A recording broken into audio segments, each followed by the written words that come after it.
Look, I'm gonna say something that's gonna make about half of you click off this video right now.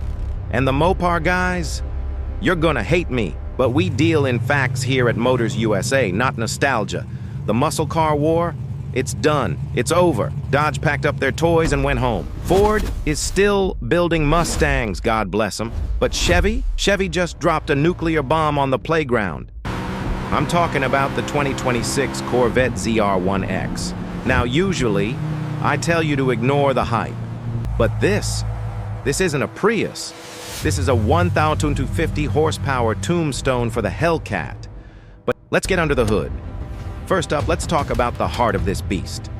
And this is where the purists get uncomfortable. We all know the Hellcat formula, right? Take a big iron block, slap a supercharger on top the size of a dishwasher, and call it a day. It's simple. It works. You can fix it in your driveway with a socket set and a beer. The ZR1X? No, you can't fix this. This is the LT7 flat plane crank V8, twin turbos, spinning to 8,000 RPM. Here's the critique though, is it too complex? Probably. 10 years from now, fixing this thing is gonna cost more than a house. But right now, that electric motor fixes the one thing I hate about turbos: lag. You wait a second for the boost to build and then you die. In the ZR1X, that electric motor fills the gap. It hits you instantly, like getting rear-ended by a freight train, while the turbos spool up. So, yeah, it's a hybrid. But if hybrid means 1,250 horsepower and no lag, I think I can live with saving the polar bears or whatever Chevy says this is for. Now let's talk about the real problem with American muscle: traction. I love the Demon 170. It needs a prepped surface. It needs drag radials.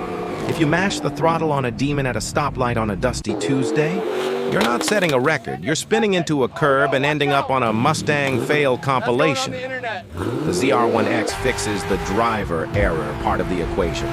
It's all-wheel drive. Chevy claims 0 to 60 in 1.68 seconds. Let me put that in perspective for you. 1.68 seconds. By the time you blink, you're breaking the law. And here is the kicker, the part that actually matters to you and me. It did the quarter-mile record, 8.675 seconds, on street tires. Not slicks, not drag radials that you can't drive in the rain. Michelin Pilot Sport 4S, the same tires you can buy at Costco. Why does this matter? Because it means this car isn't just a dyno queen. You can actually use that power on the way to the grocery store. It pulls 1.75 Gs on launch. That's not driving, that's sustained violence. All right, let's sober up for a second. Let's talk about the price. On paper, the specs say this car competes with a $4 million Bugatti. It smokes a $2 million Rimac. And Chevy is gonna sell it for, well, we're guessing around $240,000 to $250,000. Is a $250,000 a bargain? If you're a hedge fund manager, maybe. For the rest of us working for a living, that's a mortgage. But here is the real problem. You and I both know you aren't getting this car for sticker price. The dealerships are gonna ruin this. They're gonna slap a $100,000 market adjustment on it. They're gonna hide it in the showroom and tell you you're not allowed to touch it. So while I respect the engineering, I hate the rollout. This was supposed to be the blue-collar supercar. But at $350K after markups, you're in Ferrari territory. And let's be real. If you pull up to the valet, the guy in the Ferrari is still getting the front spot. But does that matter? No. Because the war is over. We spent decades arguing Ford versus Chevy versus Dodge. Dodge went fast in a straight line but couldn't turn. Ford tried to make the Mustang a sports car.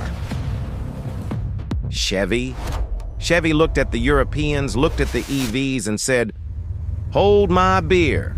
They built a car that runs 8s on pump gas. No race fuel, no prep. Just get in, turn on the AC, and destroy everything with a license plate. So here is the verdict, and you know how we do it here. We don't care about the spec sheet, we care about the experience.